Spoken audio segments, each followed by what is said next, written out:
هغې نه مخکې یو دوه درې شعره چې بېهوده ورته وهم خپله لمنه بېهوده ورته وهم خپله لمنه چې مې کړې د آتش د اور پالنه د زیباو د خوناب لب و هوس کې لکه سپیو په رنګ خوی هسې راځنه او چې رقیب تر یار تر څنګه پورې بوخت دی درېغه هسې مې راکاږي لړماننه نو میدا د صبر مې خرابه شوله چې د آواز درد کې مې ګونې وشوه ساقب ته دې ډالی وي ښه ساقي یوسفزی صاحب میده د صبر مې خرابه شوله چې د آواز درد کې مې ګونې وشوه هم د خان خانې پیشو برکو خندل زما د بدو ورځو سپي ته ویل چې ته د اوږو د نهر شوې هم د خان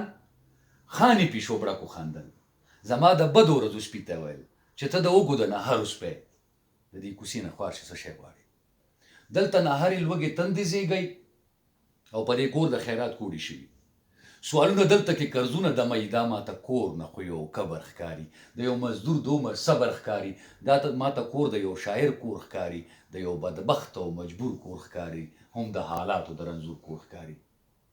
دلته کارغان د پیغورونو راځي دلته کې جنج د فسادونو راځي دا خو به وایي چې د خان پیشو ده دا د دې کلي د انسان پیشو ده دغه منمه چې دا هر څه وایي خو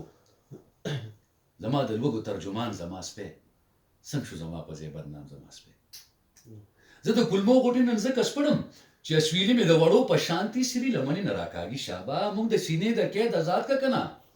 په تا به ټول عمر ښادي نه راځي موږ خو ګرم په دې خبره نه یو چې ستا د خوارو ورځو مړي جاړو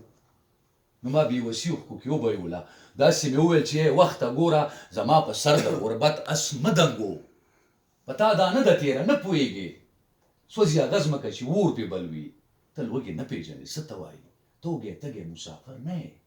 ته لکه خان هسې نهر نه یې ته د خپل ځان نه مرور نه یې ته لا اخته د ځان په شر نه یې ستا د حسرت امید مات شوی نه دی ځان دې په خوب کې مړ لیدلی نه دی ته لوړپوړیزه ودانه کې اوسې باران کې چت د کوټې څنګه راپرېوځي د خټو ته دیوال څنګه غورځېږي مونږ په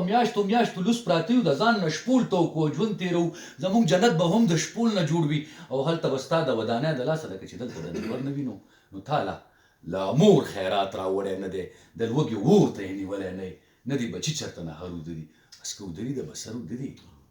بس که ودري د بسر واه واه